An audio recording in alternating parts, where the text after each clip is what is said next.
भारत दुर्दशा नाटक में भर्तन द्वारा प्रयुक्त भाषा शैली पर संक्षिप्त टिप्पणी लिखी। तो 75 के समय लिखा गया नाटक है। यह समय हिंदी साहित्य भाषाई संक्रमण का दौर था। अवधि भक्ति काल कमजोर हो रही थी। साथ ही खड़ी बोली का रूपांतरण मानक हिंदी में हो रहा था।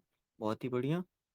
हालांकि भर्तन ने बहुमुखी प्रतिभा को दिखाया और कविताओं के लिए गद्य के लिए मानक हिंदी का प्रयोग। सबके पहले जही ईश्वर धनबल दीनो।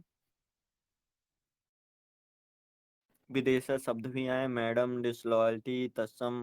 वे जानते हैं कि लोगों को अधिक जुड़ाव बनाने के लिए नाटक में लोगों के मुहावरों का प्रयोग। एक जिंदगी हजार नियामत। बहुत ही बढ़िया। बहादुर शाह सूत्र भाषा का भी प्रयोग है। हमारा शिष्ट संहार कारक भगवान। ओके।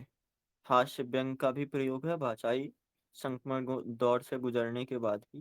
देखो, हम्म, ठीक है, पर मुझे एक और बात करनी है इसमें।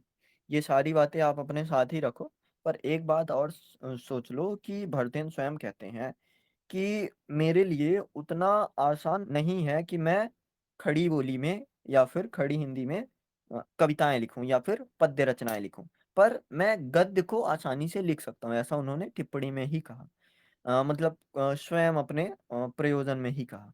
तो आप सोच सकते हो कि जब भारत दुर्दशा है, वो जो गीत आते हैं वो गीत भी गद्य रूप में ही होते हैं, और जो कोशिश की जाती है कि आप उसको पढ़ोगे तो पद्य बहुत कम मिलेगा। और अगर वो कोशिश करते हैं तो फिर वो जो मुकरी वगैरह एक थॉट होता है ना, अमीर खुसरो का, तो वहां से बस शब्दों को बदलकर उसी में हेर फेर कर काम चलाने की कोशिश करते हैं। तो पॉजिटिव पर्सपेक्टिव में तो बहुत ही बढ़िया। पर एक पक्ष आप ये भी दिखाना कि या तो आप इसको भी पॉजिटिव बना सकते हो कि भारत दुर्दशा से ही नाटकों में गद्य का आना शुरू हो गया था। या तो आप ये कर सकते हो, या तो आप इसको थोड़ा सा निगेटिव सेंस में दिखा देना कि भरतेन स्वयं मानते हैं कि वो थोड़ा पद्य लिखने में कमजोर थे, इसलिए भारत दुर्दशा की जो रचना है उसमें उतनी लयात्मकता नहीं आ पाती जितनी लयात्मकता होनी चाहिए। ऐसा आप बता सकते हो, मतलब अगर चाहो तो।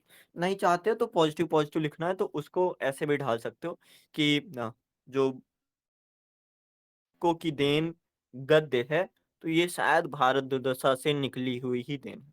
तो आप देख लेना जिस हिसाब से आपको सेट करना है। दोनों को अगर एडजस्ट कर पाओ तो और भारत दुर्दशा नाटक के नाट्य रूप को विस्तार पूर्वक समझा।